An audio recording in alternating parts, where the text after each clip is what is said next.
तो लोकतंत्र का महापर्व जारी है। चौथे चरण के लिए आज वोट डाले जा रहे हैं और आपको बता दें कि सुबह 9 बजे तक का जो आंकड़ा है वो भी सामने आ चुका है। 10 राज्य, इसमें केंद्र शासित प्रदेश भी, और साथ ही साथ अगर यहां पर जिन पर मतदान हो रहा है। लेकिन वहीं दूसरी तरफ आपको बता दें कि नामांकन भी कई दिग्गजों का आज है। और ये इस वक्त जो तस्वीरें हम यहां आपको दिखा रहे हैं, केंद्रीय प्रसारण मंत्री अनुराग ठाकुर, जिनको आप तस्वीरों में देख रहे हैं, हमीरपुर से। और हिमाचल की जनता का, जिन्होंने लगातार मुझ पे अपना आशीर्वाद बना के रखा, 4 बार लगातार सांसद बनाया, और आभारी हूं प्रधानमंत्री नरेंद्र मोदी जी का, अपने राष्ट्रीय अध्यक्ष जी का, सारे वरिष्ठ नेताओं का, जिन्होंने 5वीं बार मुझे यहाँ से प्रत्याशी के रूप में उतारा है। और मुझे पूर्ण विश्वास है, जैसा पहले यहाँ की जनता मेरा चुनाव लड़ती रही और भारतीय जनता पार्टी के कार्यकर्ताओं ने कोई कसर कभी नहीं छोड़ी, हर बार नया रिकॉर्ड बनाते गए।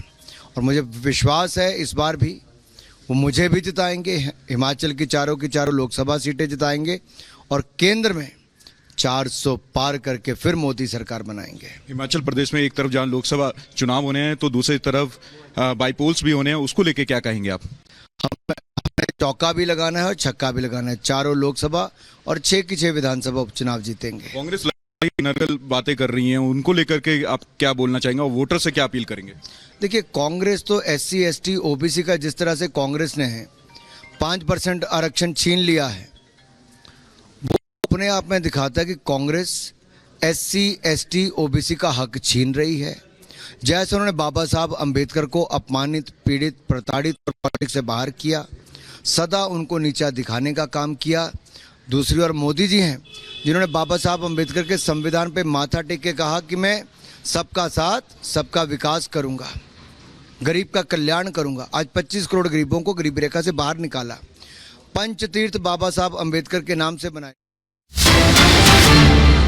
और तस्वीरें इस वक्त हम आपको दिखा रहे हैं प्रधानमंत्री नरेंद्र मोदी, जिन्होंने पटना साहिब गुरुद्वारे में, देखिए किस तरह से इस वक्त सेवा करते हुए नजर आ रहे हैं।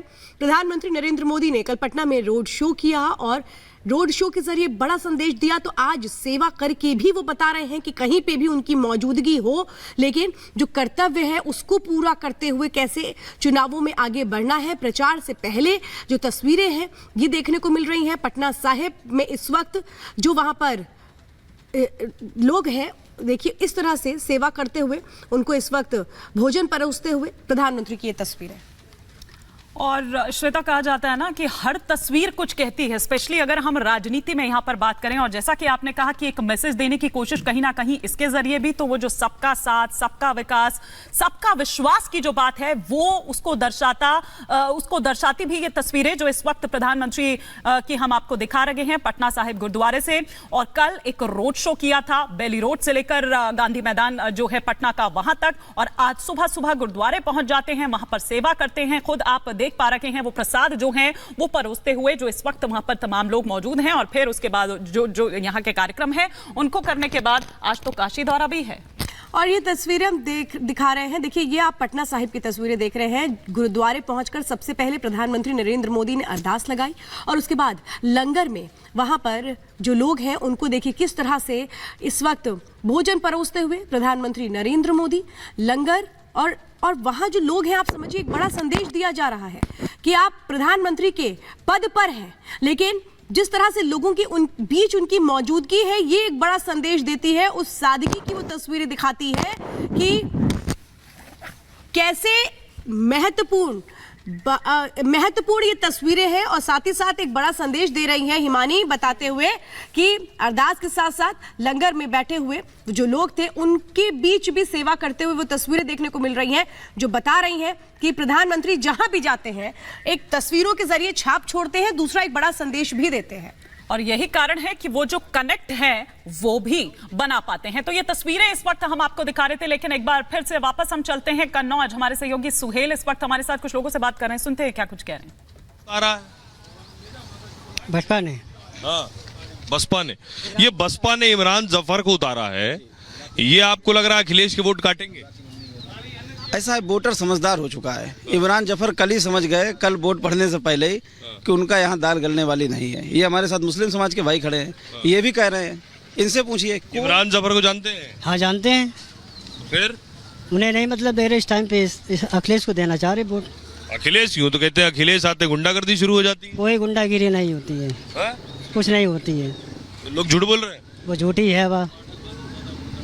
जिनके पास काम नहीं वो केवल झूठ फैला के वोट लेना चाहते हैं। कोई गुंडागर्दी नहीं। समाजवादी पार्टी की सरकार में राष्ट्रीय अध्यक्ष अखिलेश यादव जी के नेतृत्व में कन्नौज जनपद के किसी कोने में चले जाइए, अभूतपूर्व विकास हुआ, और उसी विकास के लिए कन्नौज की विकास इतना हुआ तो फिर सरकार क्यों चली गई? हो सकता हूँ अपनी सही बात पहुंचाने में सफल ना हुए, उनका झूठ लोगों के बीच में पहुंच गया था। लोगों का भाजपा के द्वारा फैलाया गया झूठ लोगों तक पहुंच गया, उस समय हमारी सही बातें नहीं पहुंच पाई। लेकिन 10 साल की भाजपा की सरकार में लोगों ने महसूस, अब सही बात पहुंच पा रही? बिल्कुल पहुंच पा रही। लोग अपने यहाँ परिवर्तन चाह रहे हैं और सारी सही बातें लोगों के बीच। क्या नाम आपका? विजय शर्मा। शर्मा जी, क्या लग रहा है? उधर तो मिले शर्मा जी, पांडे जी, पाठक जी। जी जी जी जी उधर तो उधर चल रहा मामला। जी जी, यहाँ सिर्फ साइकिल चल रही है बस। साइकिल साइकिल साइकिल साइकिल चल रही है। साइकिल चल रही, बहुत तेज से साइकिल चल रही है। और हमारा ये कहना है, हमारी न्यूज आप जरूर चलाना, ये वाली जो हम बोल रहे हैं, हमेशा 5 साल के बाद सरकार बदल लेनी चाहिए। 1 साल में लड़का बिगड़ जाता है तो 5 साल में सरकार क्यों नहीं बिगड़ेगी? 10 साल में सरकार। इसीलिए अखिलेश यादव को बदल दिया था पहले। हाँ, इसीलिए बदल लिया था, लेकिन फिर आना चाहिए। अब ठीक हो गए? ठीक नहीं, वो ज्यादा बिगड़ गए, इनसे ज्यादा वो बिगड़ गए हैं। अच्छा, हाँ, फिर बीजेपी क्यों आ रही है? 2 बार हो गए। जवाब दीजिए। आप बताइए इन्हें। नहीं, आप बताइए। आप बताइए यहाँ क्या है? अब वही तो मैं कह रहा हूँ कि अब क्या है। अखिलेश यादव की हवा है यहाँ? क्यों नहीं है? हवा नहीं, आंधी है। आंधी आंधी है, हवा नहीं, आंधी है। आंधी आंधी है। क्या नाम अम्मा आपका? रब्बन बेगम। क्या करती हैं? क्या करते हैं? हाथ पैरों में मोहताज हैं, काम करते इधर उधर हैं। मोदी जी कुछ दिए हैं? हैं? मोदी जी कुछ दिए? हमें क्या दिया मोदी ने? सिर्फ वो 10 किलो गल्ला देते हैं, बाजरा जुंडी।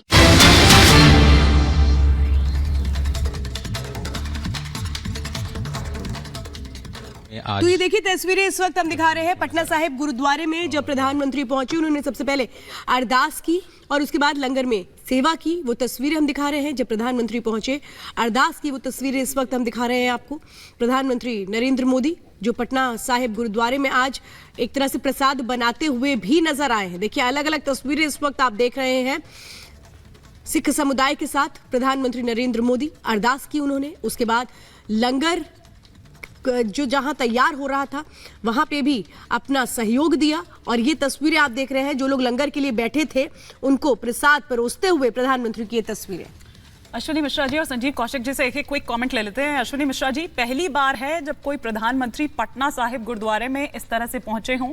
ये लंगर हम यहाँ पर दिखा रहे हैं, अरदास करते हैं, लंगर उन्होंने किया और कल रोड शो भी निकाला। जी, पहले राजनीति होती थी चाल, चरित्र और चेहरे की। मोदी जी ने उस राजनीति से चाल और चरित्र हटा दिया है और चेहरे की राजनीति बना दिया है। वो देखिए वो खुद बना भी रहे हैं प्रसाद। मैं वही बोल रहा हूँ, जब आप चेहरे की राजनीति करेंगे तो तस्वीरें तो मुझे लगता है बहुत अच्छे एक्टर हैं और उनको पता है कि उनके चेहरे पर वोट पड़ता है। ये सेवा करना एक्टिंग है? नहीं, सेवा करना एक्टिंग नहीं है। गुरुद्वारे में अगर सेवा की जा रही है तो आप इसको हजारों एक्टिंग लोग जाके करते हैं और आप देखेंगे, मुझे लगता है गुरुद्वारे में जाकर सभी नेताओं लगभग कभी न कभी सेवा की है। चुनाव के टाइम पे अगर आप जाकर के सेवा करते हैं वो सिर्फ फोटो ऑप होता है और कुछ नहीं होता है, और वो भी तब जब आपको पता है कि आपसे कुछ सिख वोट नाराज है, पंजाब में आपका प्रदर्शन बहुत खराब है, तो प्योर फोटो ऑप है और कुछ नहीं है। और मोदी जी बहुत अच्छे अदाकार हैं, इसमें कोई डाउट नहीं। उनके नहीं तो वो दिल्ली में बंगला साहिब में भी गए, ये तो आप बात कह रहे हैं तो गलत ही है। तो मैं बिल्कुल गलत है। देखिए जिस प्रकार से कांग्रेस की विचारधारा स्पष्ट रूप से सामने आ गई कि गुरुद्वारे को लेकर के किस प्रकार का बयान दे रहे हैं, ये दर्शाता है आपकी 1984 की मानसिकता को। जब उस समय नरसंहार हुआ था तो वही मानसिकता आपकी यहाँ पर दिख रही है।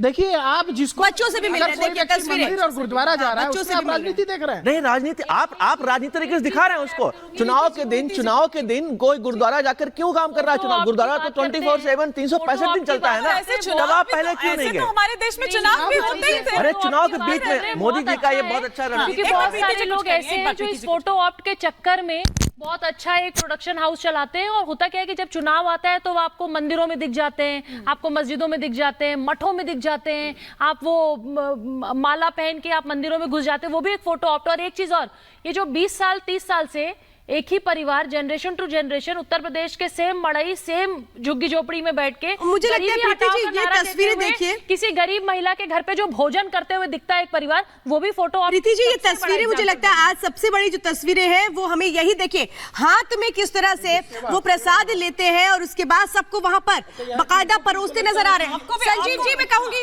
इन तस्वीरों में कम से कम कुछ बोलिए। हाँ, यहाँ किनको किनको लगता है कि अचानक मोदी जी पहुंच गए हैं? अचानक पहुंचने न पहुंचने से क्या मतलब? स्टेट में जाते हैं तो 48 घंटे पहले स्टेट गवर्नमेंट वहां पे पूरा कब्जा कर लेती है। चुनाव में 24 घंटे पहले आचार संहिता लगी होती है, एसपी जी 24 घंटे पहले पूरे जगह को कब्जा कर लेती है। प्रोटोकॉल संजीव जी, जब आप लोग जाएं, वैसे आप लोग चुनावों के मौके में ही आपको दिखता है और फिर वो आ जाएगा कि उसके ऊपर जनेऊ पहना, वो तमाम बातें यहाँ पर आ जाएगी, लेकिन आप लोगों को क्यों लग रहा है कि ये नाटक हो रहा है? अब देखिए ना, मोदी जी को कभी इस तरह से वो बेलना है, चौकी है, वो आपके यहाँ प्रधानमंत्री एसी रूम से बाहर नहीं निकलते थे। ये एक देश के जनसेवक है, जो प्रधानमंत्री भी और जनसेवक है, हर शनिवार जनसेवा कर रहे हैं। अरे हर शनिवार को हम जाते हैं गुरुद्वारा में। तो आप जाते हैं, राहुल गांधी जी नहीं जाते ना? आप जाते हैं, राहुल गांधी जी नहीं जाते ना? मैं जाता हूँ प्रत्येक दिन, तो मेरे से क्या मतलब है? देश का प्रधानमंत्री आप लोगों ने मजाक बना दिया। अगर ये 24 घंटे पहले भी आइटनरी बनाई गई है तो कहीं ना कहीं प्रधानमंत्री जी ने इच्छा जाहिर की होगी कि पटना साहिब में जाके मुझे सेवा करनी है। कैसे नहीं जाएंगे? और और कौशिक भाई, संजीव जी इंडिया की बात कर रहे हैं, जिसकी ओर सैम पित्रोदा ने भी कहा था कि वो खतरनाक है। आप भी वही हर धर्म को लेके चलना, हर पंथ को लेके चलना, यही प्रधानमंत्री का काम है। नहीं, आप लोग, मुझे ही नहीं समझ में आ रहा, चाहे संजीव जी हो। अच्छा, लेकिन आप इतना दुखी क्यों हैं? आप इतना दुखी क्यों हैं कि पटना साहिब में प्रधानमंत्री पगड़ी में दिख गए? आप इतने दुखी क्यों हैं? अश्विनी जी, मैं जरा आप लोग को वो याद प्रीति इनसे ये भी पूछना चाहिए। मैं कहूंगी इन तस्वीरों को जरा बयां करने दीजिए अश्विनी जी और संजीव जी, फिर आऊंगी और आपको याद दिलाऊंगी जब दिल्ली में बंगला साहिब गए थे प्रधानमंत्री नरेंद्र मोदी। तो इन चीजों को इस तरह से मत जोड़िए, क्योंकि ये भावनाओं का सवाल है। रुकिए संजीव जी, बता रही हूँ, अरे सुन भी लीजिए, मैं इन तस्वीरों को बयां कर रही हूँ। संजीव जी, एक सेकंड मुझे तस्वीरें बता लेने दीजिए अपने दर्शकों को जो जुड़े हुए। ये बंगला साहिब की तस्वीर, ये आप पटना साहिब की तस्वीरें इस वक्त देख रहे हैं पटना से, जहां प्रधानमंत्री नरेंद्र मोदी पहुंचे, अरदास उन्होंने की, बाकायदा लंगर जहां बन रहा था वहां पे अपनी सेवा दी। तस्वीरें इस वक्त आप देख रहे हैं, सेवा करते हुए प्रधानमंत्री को, जहां पर लंगर बन रहा था वहां पे भी उन्होंने सहयोग दिया। रोटियां भी बनाई, क्योंकि आप समझिए लंगर का जो प्रसाद बन रहा था उस प्रसाद को अपने हाथ में लेते हुए आगे बढ़ रहे हैं और वहां पर जो भी लोग लंगर को चखने के लिए आए थे वहां पर उनको वो परोसते हुए भी नजर आ रहे हैं। देखिए, ये एक संदेश है सबको। रुकिए संजीव जी, मैं कहूंगी फिर तो नजरिया तो हजार हो सकता है, नजरिए तो हजार हो सकता है। प्रीति, मैं कहूंगी एक बड़ा संदेश है, अगर इसको सकारात्मक तरीके से देखा जाए तो क्या कोई परहेज है? संजीव जी को आपत्ति हो रही है? प्रधानमंत्री है देश की जितनी जातियां हैं, जो धर्म है, हिंदू मुस्लिम सिख ईसाई जो भी है, गरीब तबका है, अमीर तबका है, मिडिल क्लास है, प्रधानमंत्री का काम है सबको लेके चलना। और अगर प्रधानमंत्री वहां पे पटना साहिब में आज जाके वहां पे सेवा कर रहे हैं तो मुझे नहीं लगता कि इससे इनको जरा सी भी तकलीफ होनी चाहिए। गलत नहीं है, क्योंकि देखिए एक चीज कैसे जाना चाहिए? कौशिक भैया को एक चीज याद दिला दूं कि जो लोग चुनावी भाषण में ये कहा करते थे कि मेरी नानी कहती हैं कि अयोध्या में राम मंदिर बन के क्या होगा, वहां तो स्कूल कॉलेज हॉस्पिटल बनना चाहिए, वो भी आज राम मंदिर परिवार के साथ दर्शन करने की बात करते हैं। तो फोटो ऑप के जो आप एग्जैक्टली नहीं, अरे भाई जो लोग विपक्ष में थे वो कहते थे केजरीवाल साहब कहते थे मेरी नानी कहती हैं। आप परीक्षा में मंदिर जाते हैं नहीं जाते? जिस दिन नानी की बातें भूल गए, परीक्षा में मंदिर जाते हो या कोई भी शुभ काम आप करते हैं तो सबसे पहले और एक चीज और आज बनारस में नामांकन है, रोड शो है प्रधानमंत्री का, और अगर अपने नामांकन के पहले पटना साहिब जा रहे हैं तो कोई बड़ी बात नहीं है। धर्म के आचार संहिता नहीं, राहुल एक सेकंड, धर्म के नाम पर आरक्षण दे सकते हैं, धर्म के नाम पर आरक्षण। राहुल गांधी, अश्विनी जी, मुझे ऐसा लगता है आपको गौर करना चाहिए।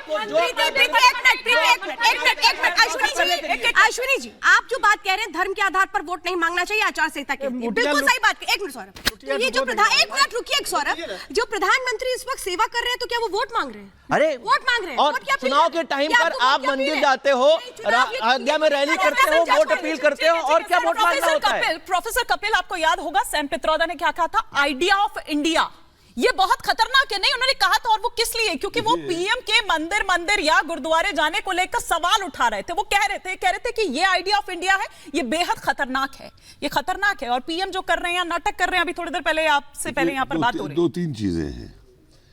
एक तो जर्मनी का आइडिया था और जर्मनी का यूनिफिकेशन, जर्मनी एक हो जाता है तो बड़ी अच्छी बात है। इटली का यूनिफिकेशन होके एक हो जाता है तो बड़ी अच्छी बात है। और भारत का अगर एक होकर के हो जाता है तो नहीं, वो तो यूनियन बना है अभी लेकर के, छोड़िए। दूसरी चीज, चुनाव के अंदर देखिए, ये हो ही नहीं सकता भारत जैसे देश के अंदर। पहले दिन से इस देश के अंदर चुनाव के अंदर धर्म का इस्तेमाल हुआ है। कपिल जी, हम एक ब्रेक मिनट पे जाना है। जिस देश का बंटवारा ही धर्म के ऊपर आपसे सर ब्रेक पे जाना है। मैं एक आपसे छोटा, एक मिनट संजीव जी, मैं एक छोटा से एक बात पूछना चाहती हूँ। कपिल जी ब्रेक पे जाना है सर, ब्रेक पे जाना है, ब्रेक पे जाना है। एक लाइन मुझे बोलने दीजिए। मुसलमान अगर मुसलमान के नाम पे वोट मांगे वो सही है, और हिंदू अगर मांगने लग गया वो हिंदू के नाम पे वोट तो करो। नाम बोलिए। अरे छोड़िए, एक ब्रेक के लिए रुकना है कपिल जी, कपिल जी एक ब्रेक के लिए रुकना है, एक ब्रेक के लिए रुकना है। और मैं ये कहूंगी, चाहे यहाँ पर अश्विनी जी हो, ये क्या वोट की अपील हो रही है, थोड़ा डिफरेंस तो करना समझिए कि रैली में और जाकर के गुरुद्वारे में सेवा करने में फर्क है। और आचार संहिता ये नहीं कहता कि आप मंदिर नहीं जा सकते, गुरुद्वारे नहीं जा सकते। तो पहले डेफिनेशन समझिए क्या होती है आचार संहिता की। बहुत बहुत धन्यवाद हमारे साथ खास मेहमान